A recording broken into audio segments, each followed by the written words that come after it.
Your money is not controlled by your boss, your bank, or even the economy. It is controlled by laws, not the ones written on paper and enforced by police, but invisible spiritual laws that govern the flow of money. These laws are as real as gravity. You don't have to believe in gravity for it to pull your sandwich to the floor, jelly side down. And you don't have to believe in these laws for them to shape your financial life. They are already working. The only question is, are they working for you or against you? Now, let's be honest. Money has a way of making us feel both hopeful and helpless. You work, you plan, you hustle, and yet somehow there's always more month than money. Bills pile up like unwanted guests who refuse to leave, and that extra cash you thought you'd save seems to vanish like socks in the laundry. It's frustrating. It makes you wonder, am I cursed? Did the universe forget about me? Why do some people seem to attract money so easily while others fight tooth and nail for every penny? The truth is, most people are playing the money game without knowing the rules. Imagine playing chess while thinking you're playing checkers. You keep moving the pieces wrong, and every time you lose, you say, life is unfair. But life isn't unfair, it's just following the rules you don't know yet. And today, I want to hand you those rules. 7 hidden spiritual laws that govern your money. Once you understand them and live them, you'll stop chasing money, and money will start chasing you. So, let's get into it. The first law is the law of belief. Money follows conviction. Think of your mind as a broadcast station, sending out signals every second. If your signal says, I never have enough, then the universe, like an obedient waiter, delivers exactly what you ordered. Lack, shortage, and struggle. It doesn't stop to argue with you. It doesn't say, are you sure you want that? No, it just serves what you ask for. And you keep tipping it with your words and emotions. Here's the thing. Belief is like the software running in the background of your life. If it's outdated, buggy, or corrupted, you'll keep crashing financially.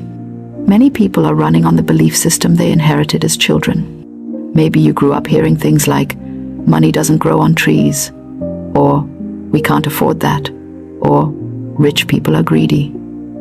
Those seeds planted in your young mind grew into a harvest of lack. The law of belief is unbending. You cannot attract what you do not believe is possible for you. So how do you change it? Start by catching those sneaky thoughts. When you hear yourself saying, I can't afford this, flip it.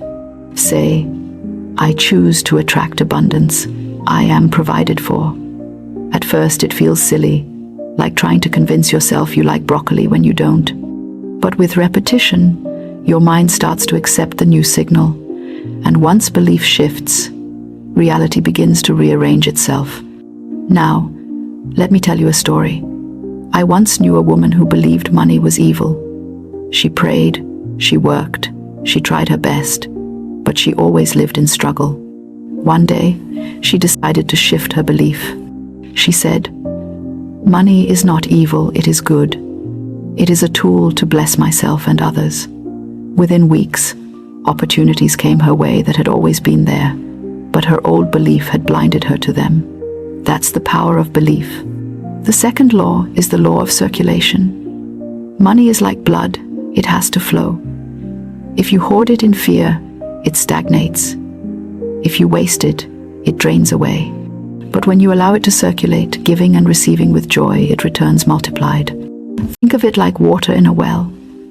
If you refuse to draw from the well because you're afraid it will run dry, the water grows stale, mossy, undrinkable.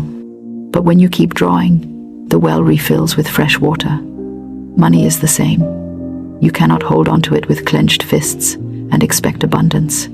Fearful saving does not attract wealth. Joyful circulation does. Does this mean spend recklessly? Of course not. It means release with trust. Give a little, even when it feels uncomfortable, and bless what you give. I once advised someone who was drowning in debt to give $1 with faith and joy. She laughed at the idea. How can $1 help me when I owe thousands? But she tried. She gave $1 to someone in need and blessed it. That small act opened her spirit to receive. Within weeks, unexpected money came in, enough to cover bills. The well began to flow again. The third law is the law of gratitude. Gratitude is magnetic. Whatever you appreciate, appreciates. If you constantly focus on what's missing, you multiply emptiness. But when you sincerely thank the universe for what's already in your hands, you create a magnetic pull for more. Let's test this. Think of two people, one always complaining, "I never have enough," and another saying, "I'm thankful for what I have, no matter how small." Who do you think people enjoy blessing more? Gratitude doesn't just attract money, it attracts people, opportunities, kindness. Life itself leans in and says, "Here's more of what you love." A practical step. Every morning, look at what you already have. Food in your fridge? Say thank you. A roof overhead? Say thank you. A single coin in your pocket? Bless it. Don't despise small beginnings. Gratitude turns small things into great things. The fourth law is the law of words. Your tongue is powerful. Speak lack, and lack listens. Speak wealth, and wealth responds. Words are like seeds. Every time you speak, you are planting your financial future. This is why you must stop saying, "I'm broke." That phrase is like watering weeds in your garden. Instead, start watering roses. Speak life. I am prosperous. Money flows to me easily. I am richly supplied. At first, you may laugh. You may think, "This sounds like I'm lying to myself." But words shape beliefs, and beliefs shape reality. Your future is growing in the soil of your speech. Plant carefully. The fifth law is the law of vision. You cannot attract what you cannot picture. If your inner world is full of worry, fear, and debt, money cannot feel welcome there.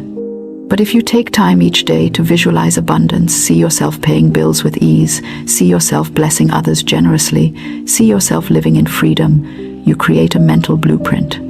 The outer world cannot help but try to match the inner picture. Vision is not daydreaming, it's blueprinting.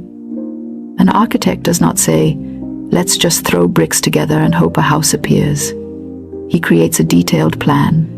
Your vision is your financial plan in the unseen realm.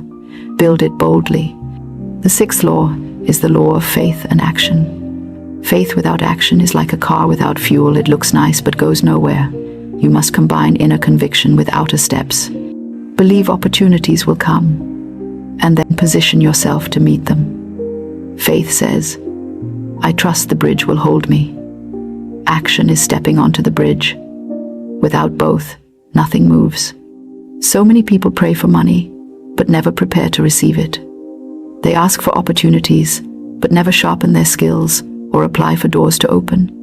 Faith is expectation. Action is demonstration. Show the universe you're ready, and it will meet you halfway. The seventh law is the law of forgiveness. Nothing blocks money faster than resentment, bitterness, and envy. These are like rust in your financial pipeline. You may work, hustle, and try, but if your heart is clogged with unforgiveness, prosperity cannot flow freely. Forgive freely, not because they deserve it, but because you deserve peace. When you release others, you unclog your own channel. I've seen people struggle financially for years, and the moment they forgave someone who hurt them, things shifted dramatically. Jobs opened, debts were cleared, opportunities arrived. Forgiveness is not weakness, it is wealth building. Now let's pause. I know what you're thinking. This is a lot. Where do I start? Start small. Don't overwhelm yourself trying to master all 7 laws at once. Pick one law today and practice it. Maybe it's changing your words. Stop saying "I'm broke" and start saying, "I am richly supplied." Maybe it's giving a little, even just a coin, with joy. Maybe it's forgiving that person you've held in your heart for too long. Even one small step shifts the entire flow. Think of it like moving a stone in a river. The whole current changes. Here's your challenge. Before this day ends, choose one of these 7 laws and act on it. Then watch. Pay attention. Did something shift? Did you feel lighter? Did an opportunity come unexpectedly? Share your experience in the comments, because when you share, You not only affirm your progress, you inspire someone else to take their step too. Remember this: money is not your enemy. It is not here to mock you or punish you. Money is energy, and energy responds to your inner state. Align with these 7 laws, and you stop chasing money. Instead, money begins to chase you. If you found value here, hit that subscribe button, because more truths are coming your way. Leave a comment about which law you're committing to today, and don't keep this to yourself. Share it with someone who needs a breakthrough. Imagine if everyone around you started living by these laws. Imagine the flow of abundance, the freedom, the joy. Your wealth is already waiting. All you have to do is step into alignment.